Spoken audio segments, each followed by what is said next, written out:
लें जी, हमारा मॉडल यहाँ तक पहुँच चुका है। अभी थोड़ा सा हम कंफ्यूज हो गए थे, अभी दोबारा से फिर शुरू करने लगे हैं। 2829 को हमने इसको एक्सपो पे लेके जाना है। अभी हैजेस लगाएंगे, टनल के अंदर कुछ लगाएंगे। लें जी, हमारा मॉडल यहाँ तक पहुँच चुका है।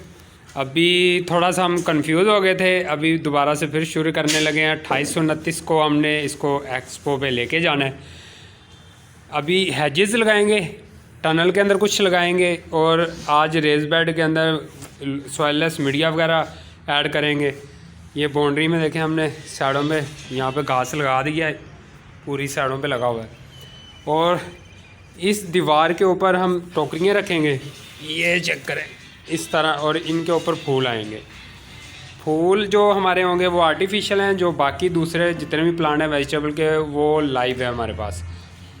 देखने में अच्छा लग रहा है, तो जैसे जैसे ये मुकम्मल होगा